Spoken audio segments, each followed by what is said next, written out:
حبايبي السلام عليكم ورحمة الله وبركاته. عاملين ايه؟ يا رب دايما تكونوا بخير وعلى خير. النهاردة مع بعض هنعمل ايه؟ هوريكم الاول طريقة شوربة كده. ايه لو انت عايزة شوربة الفراخ كده تطلع منك حلوة ورايقة، تعالي اوريكي هنعملها ازاي. اول حاجة انا معايا حتة سمنة صغيرة خالص خالص، حاجة لا تذكر يعني. طبعا الحلة معايا سخنة، فهنزل بمعلقة سكر صغيرة هسيبها تتكرمل معايا هنا في السمنة زي ما احنا شايفين كده. هسيبها بس تتكرمل معايا. داخله هي معلقه السكر اللي احنا حطيناها على الكرمله. ليه حطينا معلقه السكر دي؟ عشان خاطر تديكي شوربه كده مسكره وحلوه، وكمان بتعزز الطعم. لما تيجي تحطي ملح ولا حاجه فبتعزز الطعم، زي ما بنيجي مثلا نعمل مكرونه فنحط معلقه سكر. دي تعزيز بس للطعم. ادينا شايفين اهو داخله على الكرمله دي. لو انت عايزه بس تعملي شوربه كده رايقه كده وحلوه. السكر اتكرمل معايا اهو، بصوا اهو. ما تغمقهوش عشان ما يمرمر، ما يخليش الشوربه معاكي ممرره. هنزل ببصلايه، هنزل ببصلايه وقطايه هشوحهم في قلب السكر كده اهو، لو تشموا الريحه اللي طالعه عليا.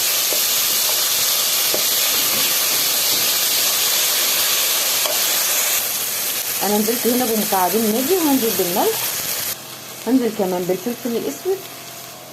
لو انت حابه تنزلي بورق لوري وحبهان والتحابيش بتاعتك دي حطي، بس انا عندي مش بيحبوها. زي ما احنا شايفين كده قلبنا كل البهارات اللي انا حطيتها مع بعض. هبتدي انزل بالفراخ انا غسلاها ومصفياها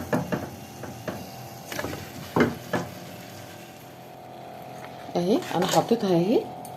هعلي بقى النار عليها بقى، اشوحها في قلب الخضار ده لحد ما تشرب ميتها خالص.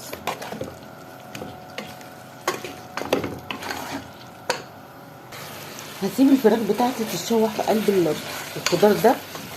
يعني انا كمان ساعات بحب اسويها كده زي ما هي كده في عرقها، زي ما بنقول كده في عرقها. ممكن ازودها ايه شقشاق ميه في شقشاق ميه كده. الفراخ بتشرب من التتبيله اللي احنا حاطينها دي، ويبقى طعمها حلو في نفس الوقت. كمان ما بتستلقش في الميه فما بتتهريش.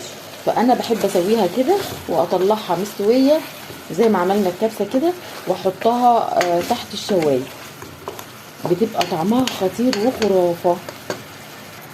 هفضل اشوح فيها كده عشان تتشرب من خاطر الصوص بتاعها ده، تتشرب كده في عرقها كده اهو، تستوي كده في عرقها وما تتهريش مني. كل شويه اقلب عليها، ولو حسيت ان الميه قلت هبتدي ايه ازودها نص كوبايه زي ما اتفقنا. انا كده كده حاطه ميه على الكاتل بيغلي. الفراخ طلعتها اهو، بصوا ولا مهريه ولا اي حاجه، وتحس ان هي متحمره طبيعي. دي طماطم يا ولاد. تمام. ودي الشوربه بتاعتي اهي صفيت خالص خالص خالص، هي الايدام بس اهو. انا بغلي الميه وهنزل بيها على الشوربه دي، تاخد غلوتين وبعدين اقفل عليها. يعني تاخد غلوتين واقفل عليها، وبعدين اشوف هنعمل ايه بعد كده. زي ما احنا شايفين كده انا غليت ميه في الكاتل اهي عشان تساعد معايا اهو. زي ما احنا شايفين هنزل بقى بمقدار الميه، وحاولي ما تزوديش الميه، يا دوبك على قد الاكل اللي انت هتعمليه بس عشان ما تمسخش معاكي اهو. كنا هنعمل شويه لسان عصفور، كنا هنعمل صنف طبيخ، كنا هنعمل مثلا شويه ملوخيه ولا حاجه اهي. هتاخد بس غلوتين، وزي ما احنا شايفين ولا في ريم ولا في اي حاجه اهي. تاخد بس غلوتين وخلاص. كده كده الفراخ نزلت الدسم بتاعها هنا، بس هسيبها بس تغلي غلوتين. بصوا حبايبي الشوربه هي غليت معايا، ولا ريم ولا اي حاجه. هقفل بقى عليها ونشوف نعمل ايه تاني جنبها. والفراخ كده هدخلها الفرن، يعني هي كده هتخش الفرن بس. تمام. المغزى من الفيديو ده كله البنات الحلوين اللي هم لسه مقبلين على الحياه وكده، الحياه الزوجيه، ربنا يوفقهم يا رب، ومن ضمنهم ولادي. فانا بوريهم يعني 1 2 3 مطبخ، يعني سنه اولى مطبخ زي ما بيقول. هنا بقى هنعمل شويه فاصوليا بيضه كده. معايا بصلايه، هو طبق صغير على قد اليوم. معايا بصلايه صغيره يا دوبك بس اشوحها كده على النار، وهنزل بفصين توم اهو، يا دوبك فصين توم بس كده. ما تزوديش عشان ما يبقاش كتير، لان انا كده كده مش عامله كميه يعني. كده البصلايه معايا اتشوحت. هنزل بمعلقه صغيره من الصلصه، انا ما بحبش الطبيخ تقيل يا ولاد. تمام. هشوحهم بقى كده مع البصله.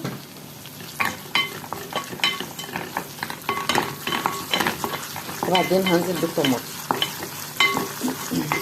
نزلت بالطماطم اهي بقى، هسيبهم يتسبكوا كده مع بعض، وبعدين نرجع نحيقها ونزود بقيه المقادير.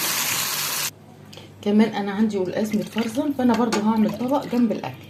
الشوربه انا صفيتها من اي حاجه كنت حطاها، القوطه والبصل والحاجات دي، فهنزل على القلقاس ده. انا كنت مفرزناه من السنه اللي فاتت، حتى الخضره انا مفرزناها برضو اهو. هنزل بكميه الشوربه المناسبه ليه واسيبه يتسلق على النار. انا لسه ما جبتش الجديد.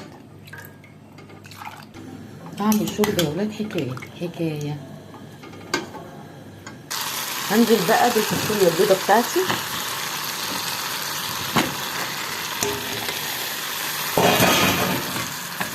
اتسبكت خلاص الصلصه، وهنزل بالشوربه.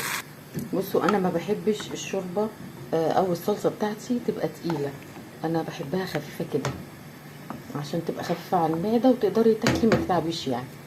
كل اللي هحطه هظبط الملح لان الشوربه كانت متحيقه، وهحط فلفل بتاعي استوى الحمد لله. بصوا استوى. هعمل بقى الطشه بتاعتي. معايا هنا سمنه وثوم،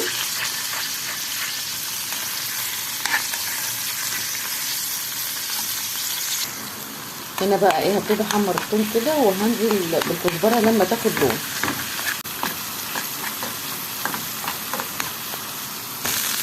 اهي. ابتدت تاخد لون معايا، هنزل بقى بالكزبره الناشفه اهي.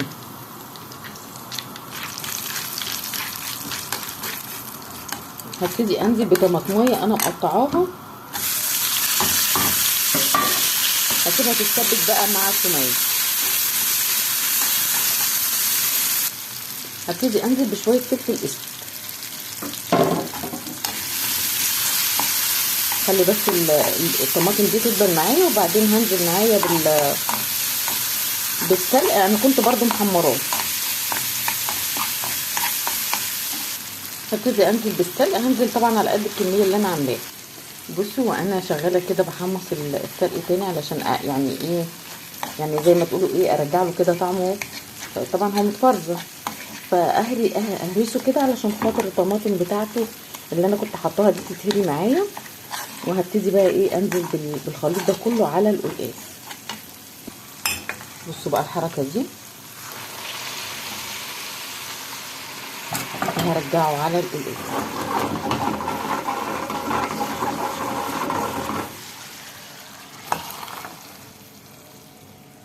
بصوا خفيف وفظيع فظيع، لونه خطير اهو. هدوقه بقى واشوف حياقه، ولا كلمه. تحفه تحفه تحفه ما شاء الله. كمان الفاصوليا استوت وطبت. وهنا سأسقط قليلا.